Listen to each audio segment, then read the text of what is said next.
All right. Let's get started. Hey guys, welcome to the Meshery development call.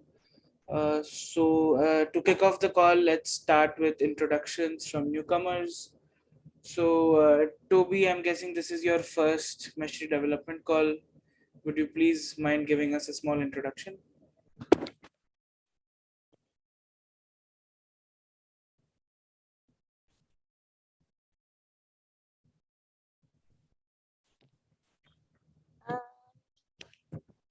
Can you hear me? Hi, yeah, now I can.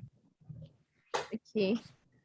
So my name is Toby, and I am a student and a front-end developer.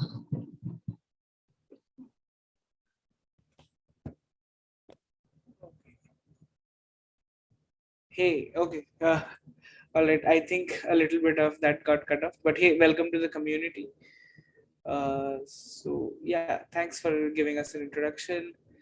Next, who else is new? Okay, Favor. I'm guessing this is your first call. So, hi guys. Not really. I think it's my first call this year. But then I've been an inconsistent contributor. But then I think I want to pick up from where I stopped. Yeah. All right. Okay, welcome back to the community then. Thanks. So I'm guessing there aren't any more newcomers here. Okay, so let's get started off with the agenda items. Pranav or Uzair, would one of you please give us a small brief on the account extension that you guys have been working on? I'll share my screen and show how it looks like after being done.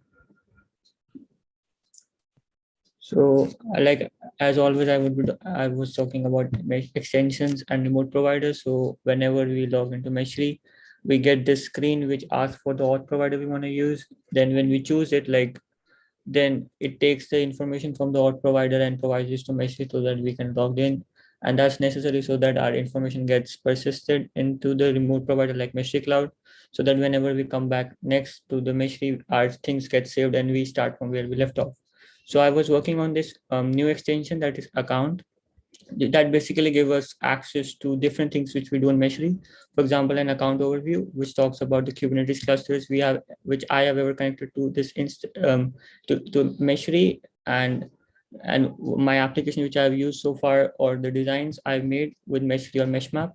So the second thing is my profile, which talks about my username, my first name, last name, my email, my provider, and I can of course add changes to it and it gets persisted. So the next time when I come, it will be as it is. And the third thing is API. This API is like very necessary. For example, if you want to generate infinite tokens for your with different mesh. You want to use with like Meshery CTL, or you want to use it in the GitHub action for a project, then these are very necessary, where you can generate a new token very easily, and then after it gets generated, you can either download it and then use it in your command line. So that's the update on which I and Uzair was working on. Question: of the infinite token of the tokens there, at one point there was a bit of a compatibility concern between the use within the CLI, within Meshery server. Has there been further analysis done there? I think Uzair was like finding it out last time when I talked to him. Yes, I didn't make much progress on that.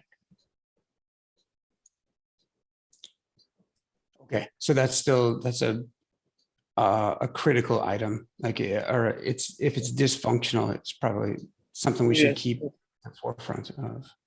So can you do me this favor, Uzair? Can we start to write down, get some things on paper about specifically where there's incompatibility or where people are finding challenges? Yes, I will. Part of what is confusing about that potential incompatibility is the use of these tokens with or inside of GitHub Actions, GitHub workflows that are programmatically interfacing with Meshery CLI, with Meshery CTL, and they're using tokens just like these, and so that's a good starting point, I think, for like why there's a difference.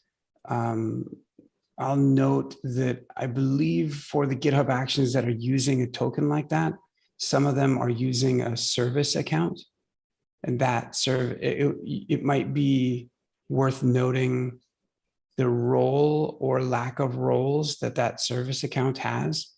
Maybe that plays a factor. I don't know, but just food for, things to take into consideration. But then back to comments on what Pranav was just showing. But this is really neat. So not only is it nice to have this functionality for individual users to sign in and get an overview of their account, all the things that they've been doing, update their personal information, generate some API tokens. And since I'm like in this local instance, since I don't have any roles, so since my team didn't provide me any roles, so I can just see these. But for example, if my team provides me different roles like an admin, so I can see even more tabs over here. That's nice. And so this is built as a Meshery extension. And so as such, users can either see this information in Meshery UI, or they can log into Meshery Cloud directly and see the same. Yeah, they can directly go to this link that is Meshery Cloud. And when you again use your provider, then it will show you the exact same things right over here in your profile. Nice. Okay, that's good. Yeah. I'll share the link. So question, why was the token, there was a field that said disabled? Is that expected? This one? Actually, yeah, actually like this field we were using earlier, but like in extensions, we need to, like there's a recent PR on this, which get rid of this. Like in cloud, which is latest, we don't see that. Like just a small thing, we already have a PR on that. Oh, cool. It is the PR for the same. Oh, good, thank you. And what about, why is there an ability to download the token after creating it? It's just that comparing it with other systems. Let's say you're in Azure DevOps, you create a token. Even in GitHub Actions and GitHub, I believe that the time you generate, that's the only time you're able to download it. Like there's a page that once you're out of that, if you want a token, you need to create a new one. I think that's for security purposes. I might be wrong, but maybe it's something we want to consider. Not sure, but that's mainly, I think, because you're also able to add scope to in those other apps, and maybe that's for a future consideration as well. Just leaving the comment just to compare with what's out there in other apps and products. Any thoughts on that?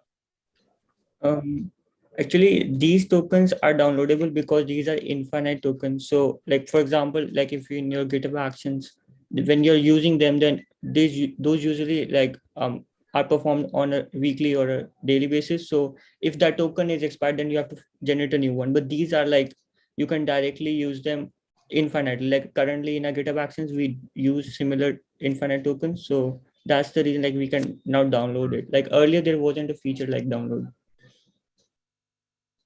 Like for automation purposes, right? Yeah. Okay, sounds good. Yeah, because those other apps I mentioned, like those called personal access tokens of sort, like I don't know, they're kind of similar, but they're like you can set them to expire. But other than that, I don't know. They to only allow the user when they get created, but I'm not sure. Maybe they don't have a good reason. They just thought that'd be cool, but it's actually very bothersome that you have to create a new one because you didn't store the value before. Oh, and the difference is that I think it's like a text value, like a really long value.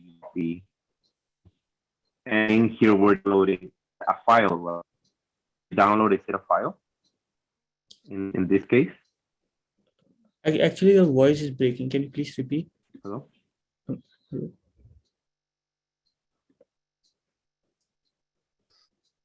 Yeah, I can mention a few things that Mario was speaking to, which I think are all really good reflections, really good. Like so Mario having used any number of other pieces of software is kind of reflecting on how they typically behave and how it is that this particular functionality is behaving. So the first thing that he had noted is that there might need to be some further thought with respect to the get token link that's within Meshery today. So historically in Meshery, I think currently in Meshery, whether you choose to sign in and authenticate or you choose not to, you can go to the upper right-hand corner, go to your avatar, open up a menu and choose to get your current sessions token, an authentication token that is the current session that you have in that moment. And that's a little distinct. For me, that's not a typical capability that I find of other pieces of software. Doesn't mean that it's necessarily bad. It does mean that you might have to clarify with the user what's going on or what that kind of means.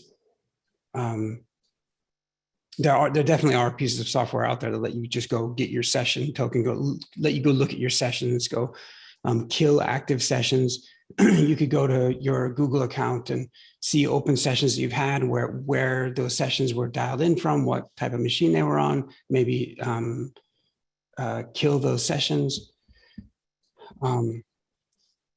That was one area that Mario was reflecting on. It was like, hey, now that there's this capability, how does that reflect on the get token capability?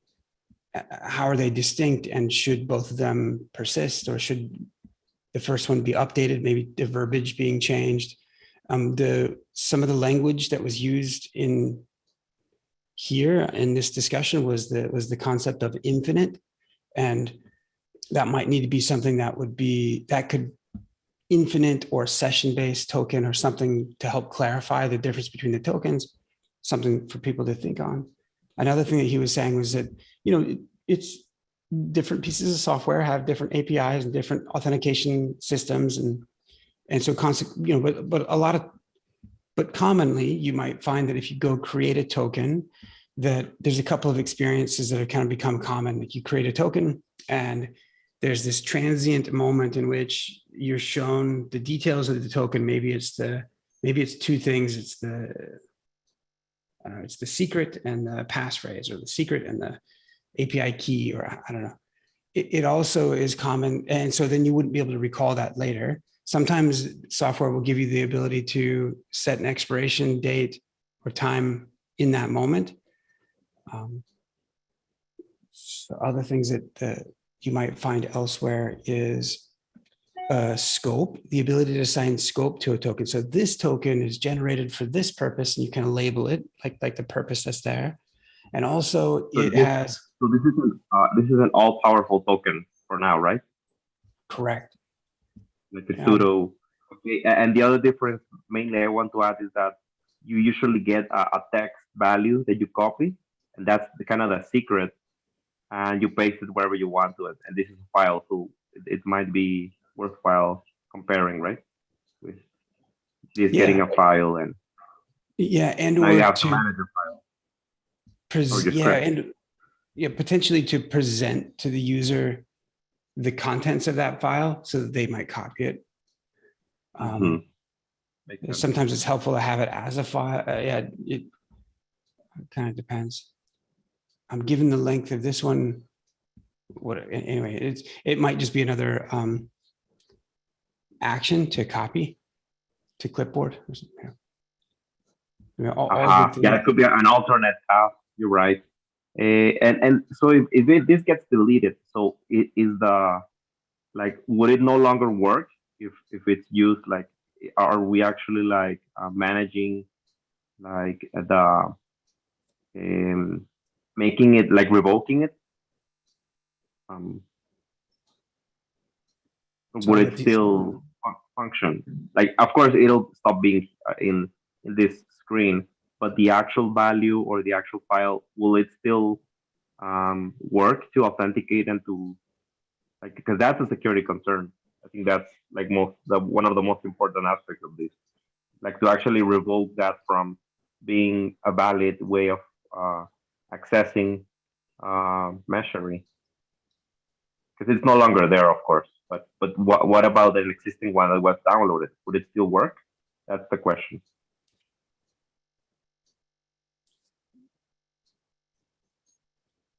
Yes, the downloaded one will work.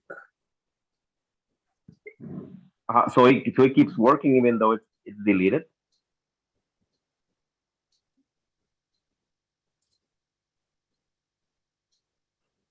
Yeah, the idea is that it should. That's a good. If you guys are unclear, I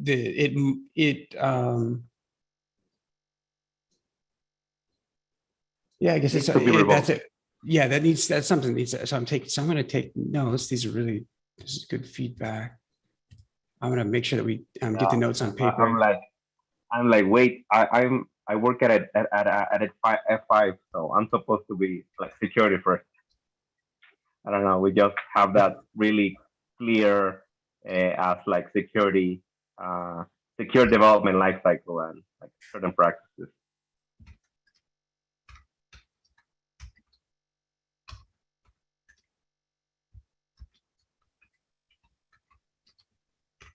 Nice. Yeah. Keep the conversation going. Maybe the scope, and that's kind of like it.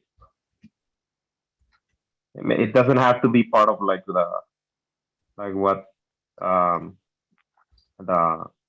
first version of this or the final one, but maybe things to consider.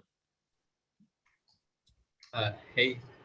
So another thing, if we do have scopes for tokens, then we might not want to be able to make tokens just downloadable, I guess, because then let's say some token with a limited scope then goes ahead and downloads another token with with more scope.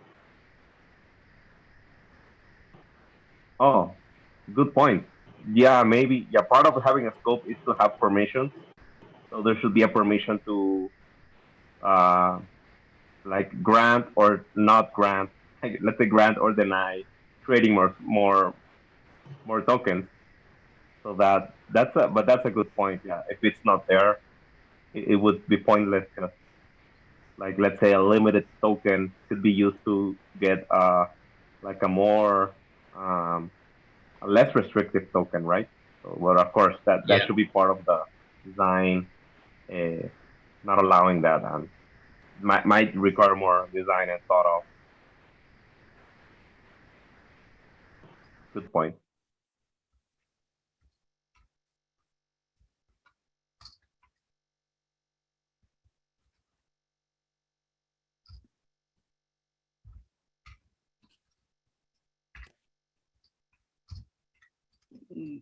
Guys, any more thoughts or feedback?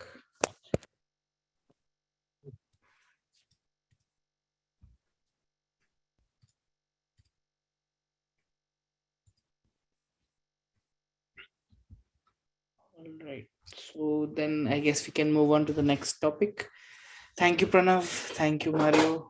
That was a nice conversation. Okay. Lee, can I take over the screen? Please. Yep. Okay. So I'll share my updates first, and then Subedi can discuss his updates on the catalog. So as most of you know, we have a service mesh we have a patterns catalog here on meshery.io. It's meshery.io/catalog. I'll share the link. So currently the problem here is there's a lot of unused styles, and basically the catalog is a little bit messed up. So I am trying to refactor it. I have reduced a lot of lines of code, but there is still some redundancy around. So I'm still working on that. I fixed a couple of things that were broken as well. I think I had also discussed on the last call that now each of these patterns have a separate page that we can go on to, so that it's easier for us to share these patterns with other people when we want to refer to them, or when we want to download or copy the URL so that we can import it on Meshery UI. So yeah, these cards are actually now rewritten. I've rewritten most of the styles here.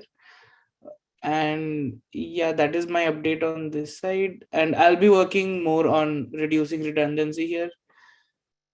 Yeah, so I'll move and now Subhadi can discuss his updates. Yeah. So yeah, I was also working on some few features on the catalog. So one of those feature was actually making the WASM filters show up on the catalog page itself. And since Aditya showed individual pages for pattern also, we have now individual pages for WASM filters also. And another thing that I made updates was around the URL of the patterns. Like if we go to a pattern and we go to its new page, we get the URL as catalog and whatever the type of the pattern is, and then the pattern name. And yeah, and the other thing I'm working on is the paginations.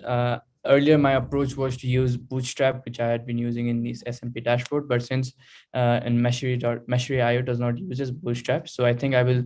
So that was not an option. So now I have to make pagination through Jekyll itself. I'm working on to making pagination from Jekyll itself by modifying the config.yaml. It is a bit challenge. I'm feeling a little bit of troubles, but I think I will be able to figure it out soon. Are you moving that external URL link to the top right-hand corner? I moved it to in my PR. Okay.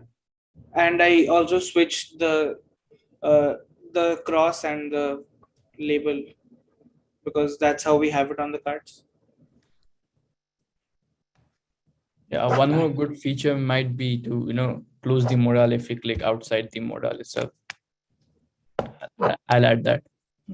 Okay, great. Drop the scroll bar. Yeah, that'd be great.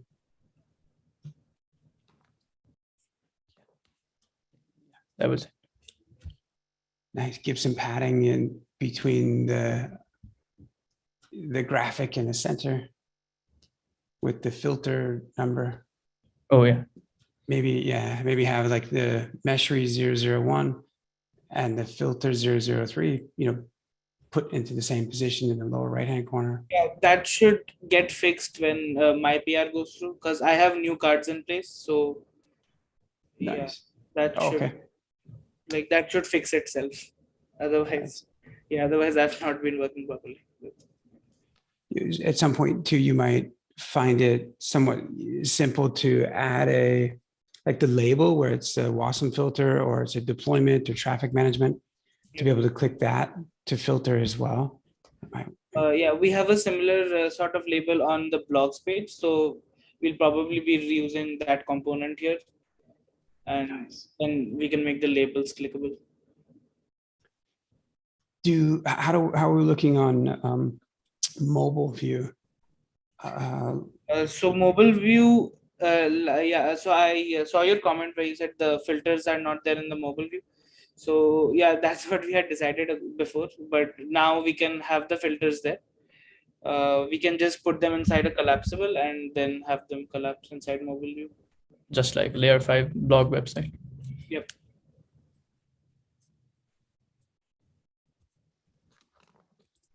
Nice. Yeah. By the way, the menu hamburger is if you're in there and it's easy enough to align it in mobile view, you might want to put it over to the right-hand side if that's feasible. Yeah, okay, that can be done. Yeah, that's great. Anyway, really exciting. Another thing, as soon as, actually, it would be good to get Mario's feedback here, some great feedback he gave on the other one. On this one, it says that this is a service mesh catalog. Nice that there's patterns, filters, programs, policies, but no instructions necessarily for users, kind of how to use it or what to expect. Or yeah, I'm adding help model as well. So right now, since we don't have a descriptive video about, like later on we can have a video where we show how to import your patterns from here. Right now I have taken screenshot of each step, and I'll make a model which has like a stepwise interpretation of how you can import patterns from the catalog to Meshery UI. Nice. Some other things you might want to consider are versioned content. Yep. Content author, potentially like a last updated. Maybe just tossing out things that that might make sense. Yep. Um, Also, I thought of changing the name to Cloud Native Catalog. Not sure if that.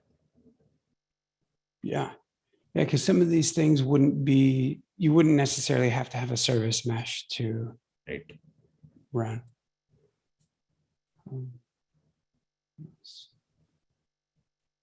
Yeah, if the technology underneath the covers allows for it, it might be interesting to know the number of times that these have been used or downloaded. So something to think about. Hey, that's true. Like have it like a counter. Every time it gets downloaded, it increases real time. Hey, that rocks. It's like, yeah. Just if you makes it like popular. Like and you can even order it by which one has more downloads if you want.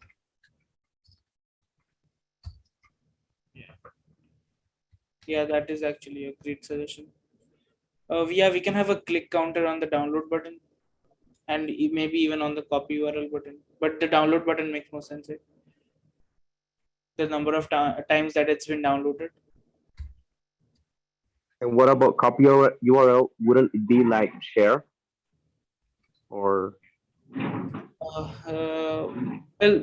somebody can copy the URL. Like I can click on the button like plenty of times, right? But yeah, we can do it both, right? Yeah, we can. Oh, you're right. Yeah. Yeah. Mm-hmm. But that URL would open this model in another tab, right? Right now, I guess it's just copied in the clipboard, and we can import it in the Meshery UI or open it. So yeah, copy URL basically copies the GitHub ID where the URL where the pattern is there. Okay. So then you can import it on Meshery UI. That makes more sense.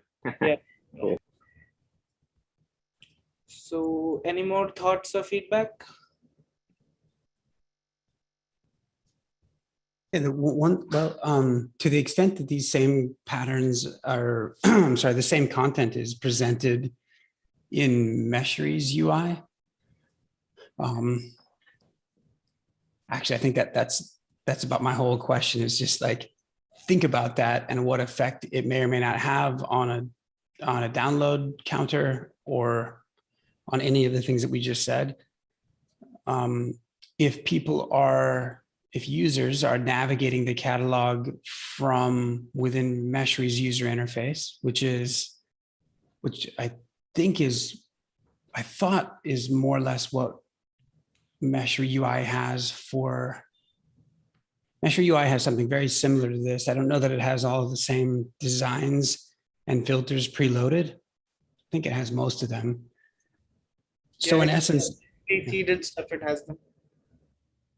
So in essence, if users have two different interfaces to browse the catalog, to browse this catalog, the meshery.io interface or meshery UI interface, should be similar. Yeah, so you should bear that in mind in terms of how that, because the nice thing about a user browsing the catalog within Meshery UI is, well, they don't need a copy to URL. They actually get a deploy button because Meshery can just deploy it right there. And it's not like I'm saying things that Meshery doesn't already do. Meshery already does that. But I just wanted to raise up the fact that there's a couple different interfaces to this as you think through what features make sense. So I'll expand on one item that I think Mario was saying about the possibility of like a share button to be able to kind of be social or share. I think it was from a social context to share a piece of content. If you take that a step further, particularly in context of a Meshery deployment and a user inside of Meshery, they might have worked on a filter they want to share, or a design they want to share it with another, not an anonymous person, but another Meshery user. There would be sharing and potential permissions to go around that. Like when they share it with that other user, can the other user also modify the design?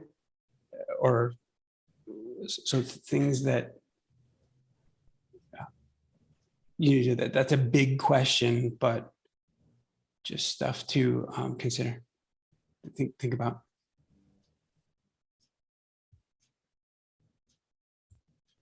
Yeah, permissions aren't. Yeah, permissions are. I shouldn't have. That's totally unfair. Like that. That's a roadmap item for a bit. It's a big deal, but just So.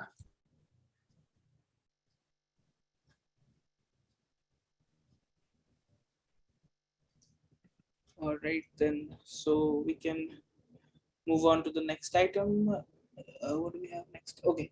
Gaurav, you're up with your grid view on the filters page. Yeah.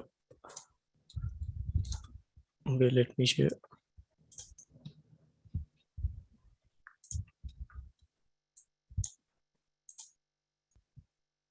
Okay, so currently we were not having a grid view for the filters that we have for the designs. So the UI looks almost similar, exactly same as for the design that we have. So this is a minor change for the filters UI. I'll be updating the same for the applications UI. And if anyone wants to know about what are WASM filters, how its architecture and how we are using WASM filters across Meshery, you can have a look at this repository. Let me share the link in chat. WASM filters, layer5.io/WASM filters. Okay, I shared the wrong link. And you could also have a look at this layer5.io/image project to know about this filters UI. So yeah, it was just a minor update about changing the normal filters UI to the grid view that we have for designs.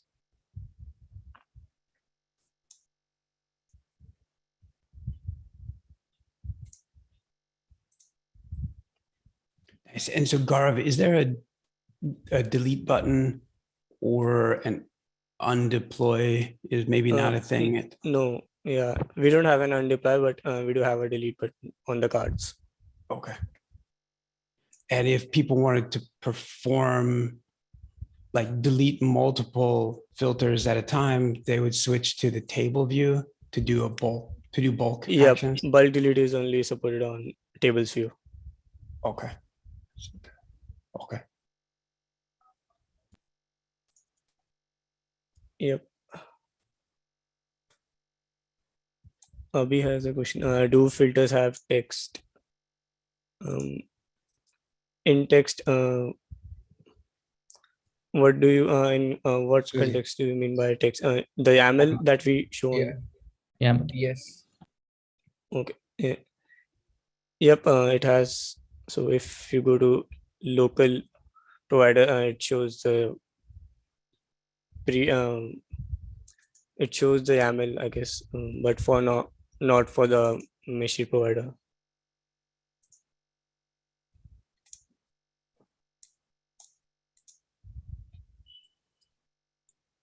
Okay. Okay. I think they are the collection of binary as well as EMR configuration, right? Yep. Yeah. Filters are the collection of binary.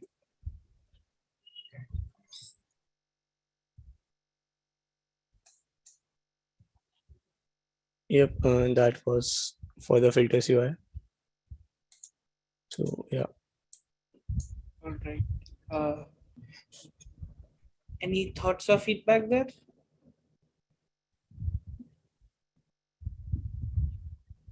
Okay, guessing not. So thanks, Gaurav. Moving on, Rohit, with your catalog card responsiveness, would you like to share your screen?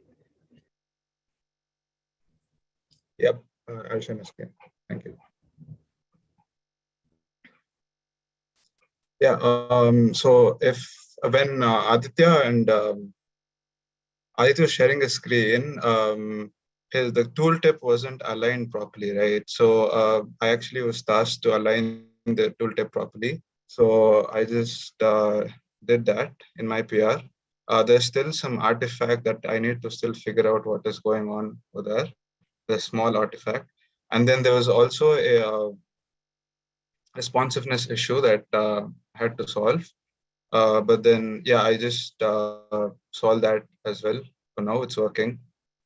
If anyone can, if Aditya can see that and know if it's working, please check it out once. And then I also stacked the button as per Aditya's request. And then there was this development tag that was centered previously. I moved it towards the left as well. So that was what I've done. I still need some help that was that's going on in this artifact thing. That is only when I hover on that button. I can't figure out what it is. So if someone could help me, that would be great.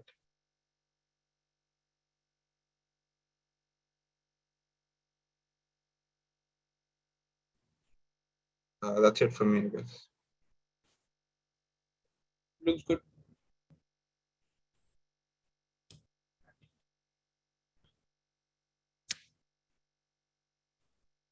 Any thought or feedback? Overall, the responsiveness looks good to me. I'll take a look at where the artifact's coming from.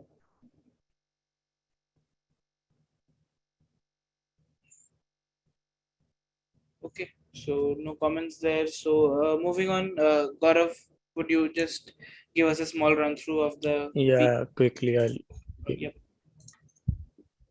Yeah, so as we are quickly making releases for Meshery, so currently we are at .6 release candidate 5Z, and parallel to it, we are refactoring the whole Meshery UI. So here's a branch for Meshery UI refactoring.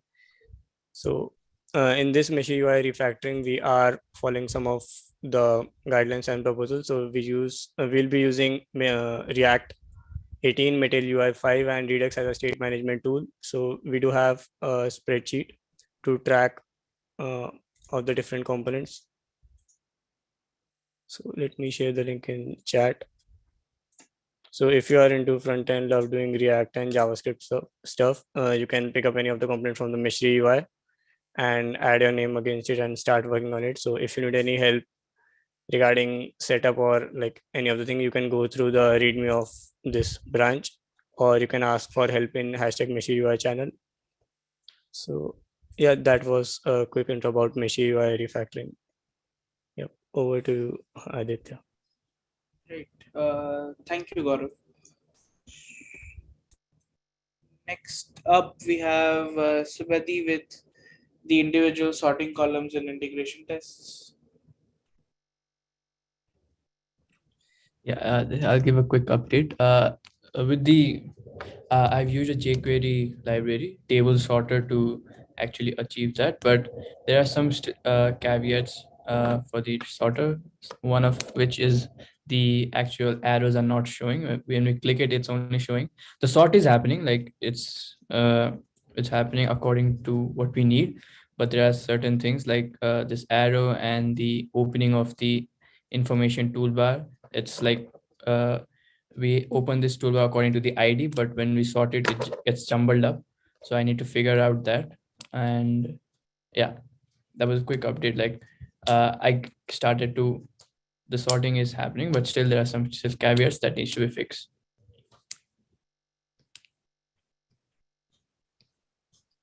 So, okay, so like currently, can we also change the name of the service mesh from there, or is so if I yeah, so like okay, so you are on okay, so why are you only seeing results from Linkerd? Have you where is that? This is for mesh like Okay, yeah. So okay, so if on the main page, if you'll go on the main page, can you? Yeah, so in here if you can we basically sort by Meshery server version? This one? Yeah, like first I'll do it in the past result page, and if that's successful I will do it here itself, here also. Right now it's not there. Okay. So also related to this, one thing I also wanted to ask, can you scroll up?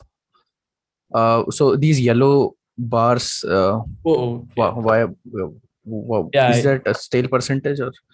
No, this was asked to like it's the accepted test divided by total number of tests, which was asked to update it to like number of tests run here. I did update that, it's in the next branch, but I had one doubt. If we do that here, it's like, wouldn't we be the same as like in this table itself? Yep, but it only reflects the latest. It kind of is the summary of this table. No, the thing is like here also we are only showing the latest one, and so wouldn't it be the same information showing in the above table? So okay, so that column can be for maybe for stable only, and I don't know, someone else might have some better outlook here, but yeah, that just might be redundant. So yeah, from what you're saying, I think that might be redundant.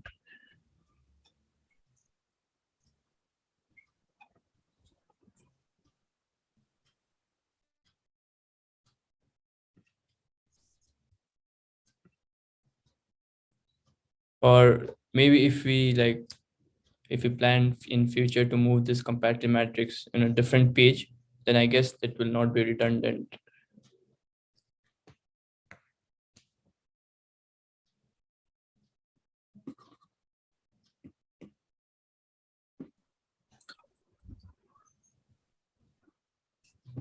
So I guess we can leave it as is right now, right? But by the way, also we are now testing on multiple Kubernetes version, but that thing has not been propagated across the docs. So inside of the workflow, although we are testing across multiple Kubernetes version, when the job that is responsible for updating the workflow, when that kicks in, that doesn't take into that, basically it just takes in the hard coded Kubernetes version, which is kind of which is not the correct thing. It's like a stale thing, so that doesn't even count. So and Rudraj, do you remember who was responsible? So someone, I think in the build and release call, someone took the responsibility for that. Can you remind me? I don't really remember. Okay, so yeah, this area also requires a little bit attention. So if someone wants to contribute in this thing, the tomorrow is a build and release call.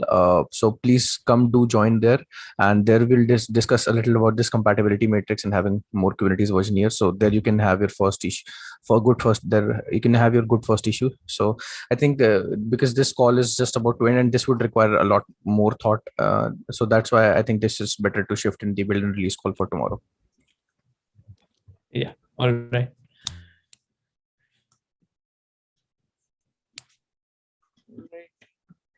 So right.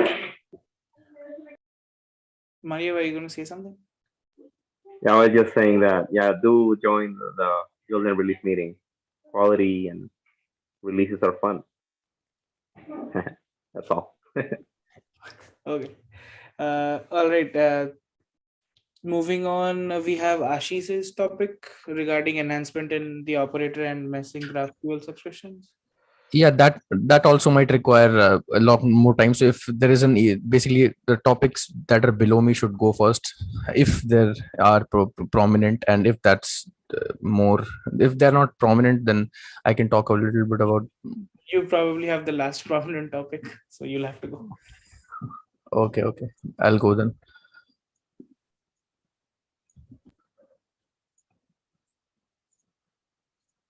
So so I have an open PR right now, which was about refactoring operator subscription. So recently, after we started supporting Docker extensions, after we were integrated with Docker extensions, we realized that there were some uh, some kind of inconsistencies about when the operator is deployed and when it is undeployed, and the status that is reflected on the UI. And one of the reason for that was there were a lot of redundant places where we were trying to signal. Basically, after the operator starts, there are few events that trigger the operator to change its status. And right now I have boiled it down to just two, and these two might go away as well, but it was like 5 or 6 or 7 things. So because there were like 7 things which were continuously trying to signal operator to change its status, that might have an effect on UI. So a lot of times you had to refresh and then refresh again, and then you would see the correct status. So in my PR, I have changed that. And also one thing is that in the multi-context PR, one thing was missed, that here the subscriptions were not per context. So even if something changes in cluster A, cluster B would be notified. And also I have added basically this. I have added where is it? Mesh sync. I have removed the mesh sync channel and this mesh sync channel per Kate's context. And why this mesh sync channels exist, it basically, it also has an explanation, but I won't go over that explanation right now. And also there were some redundant channels that were being used. For example, this channel named there was a channel named control plane sync channel, which was a redundant channel. I have removed this as well.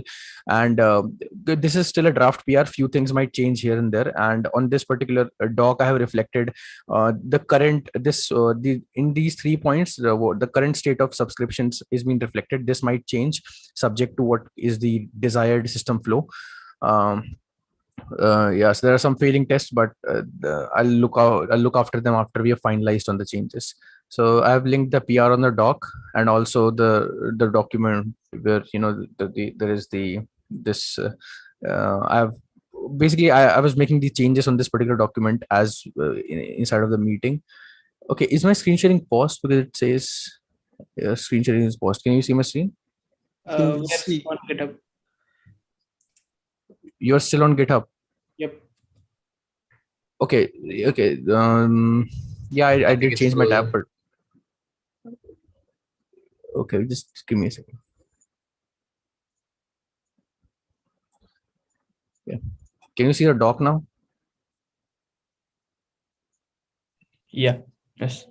Okay, so yeah, here I've noted down these 3 points, and these 3 points kind of summarize the behavior. And here is where I was saying that there were 6 or 7 different cases where it was trying to signal operator to change its status, and I have basically boiled it down to 2, and this might change as well. And I have basically I have changed the mesh sync channel to respond per context, so that when before this, if something changed in one cluster, it was signaling other clusters. It was signaling the channels that were responsible to update the status in other clusters as well. So I've changed that as well, and have done some basic refactoring where I've removed some redundant channels, as well as some redundant code, some redundant places where these events were being triggered. And this will have an effect of having a much more consistent operator state being reflected on the Meshery UI. And that is very important, because Meshery operator is responsible for deploying meshing and NATs, which pumps the data into our GraphQL subscriptions. And also this changes, we have control plane and data plane GraphQL subscription. When you see the data on dashboard, this PR also has an effect on those. So now after this PR, even they might have, they will be giving you better current state rather than some stale state, although this will also change. The thing is that currently the behavior that we have right now about the control plane and data build subscriptions are also like not good. It is better than it was before, but still it's kind of it's kind of messy. So this will also change, and this PR will land in 2 days. So if you're using Docker extension and either you're seeing inconsistencies between operator state, that will not be the case after this PR gets merged. So yeah, that was my update. If anyone has any doubts, although this thing is still in draft, so most probably your doubt would be discussed later on while reviewing the spec.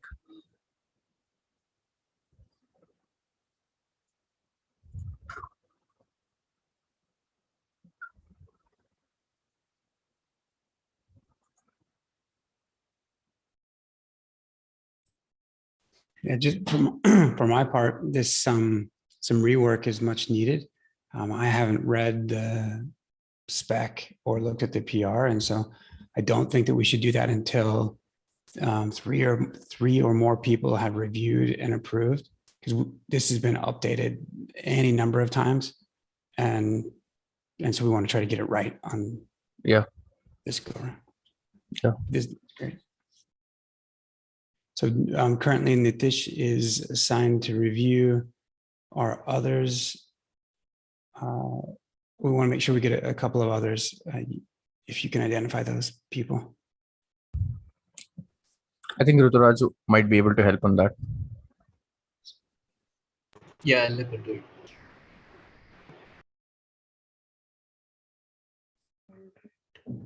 it. Guys, any more thought or feedback?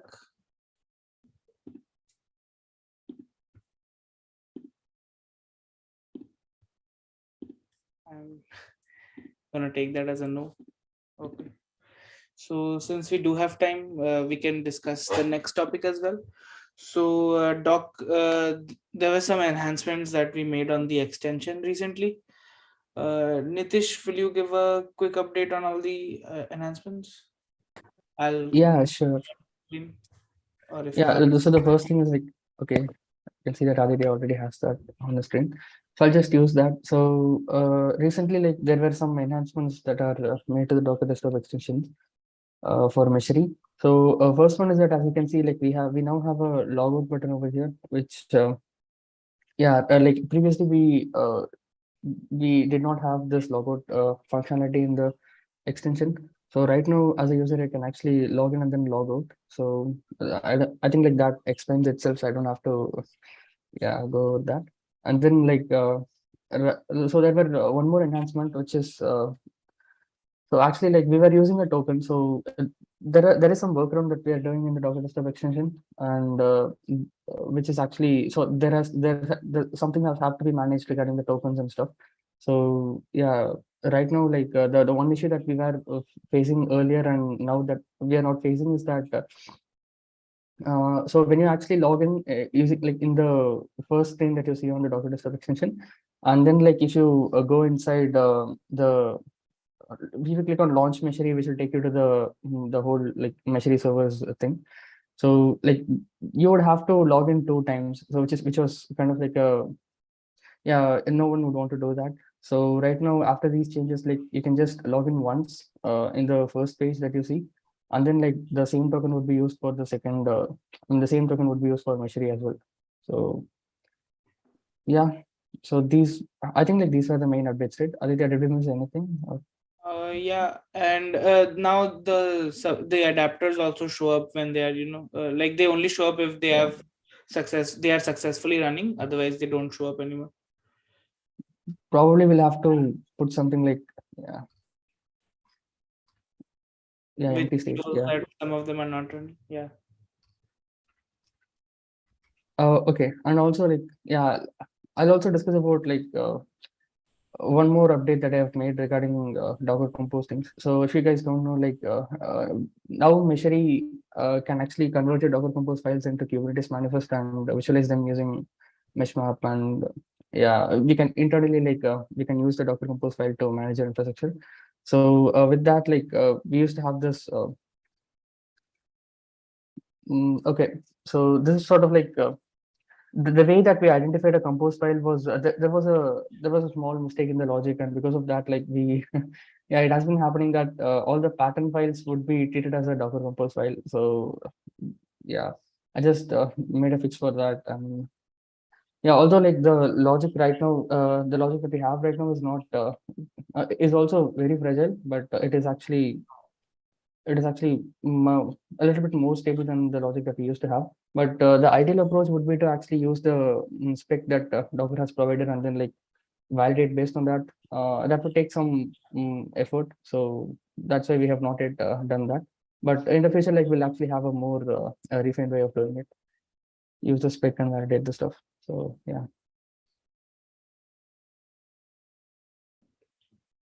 And Lee suggested on chat that we should have an empty state for deploy a service mesh. So if someone is willing to work on this is basically just a React app. So that is also a good first issue that someone can pick up and add an empty state to this. Or even a loader which like goes on till one of the adapters starts running. Can I sign up for this? Yeah, sure. Anyone can. Yeah. All right. So any more thought or feedback, anything that someone else would like to say about this? Yeah, I would. We've seen, so this, if you're not aware, and it's not obvious from what's being shared, but this particular user interface is a Docker extension. So Docker Desktop now has, Docker has always had plugins, but now they have extensions, and there's an extension marketplace. There was a Meshery extension created by the community.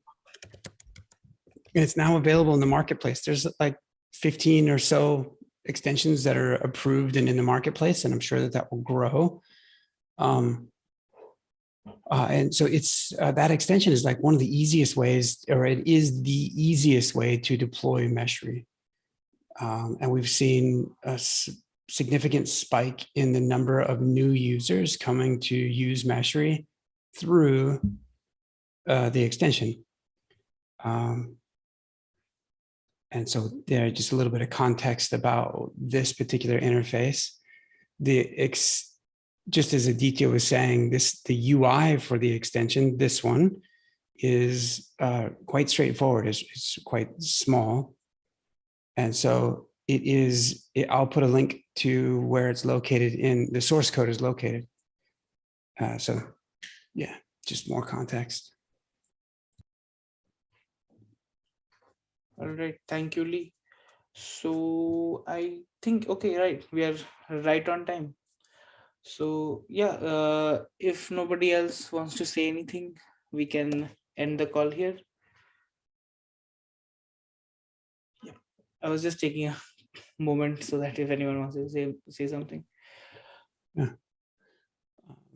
Yeah, the work on the catalog is great. You guys are, I think, moving along somewhat briskly now, being able to shed some extra CSS and get to a basic catalog. It's really helpful because it's such an interesting thing, or it's such an intriguing thing for users who don't necessarily want to spend a lot of time trying to go through the minutia of what a service mesh is and how to use it, and just trying to understand all that. Rather, if they can go to a catalog where there's pre-existing power-ups or pre-existing designs, it'd be a popular thing. So I certainly point to it a lot in my conversations. That's nice.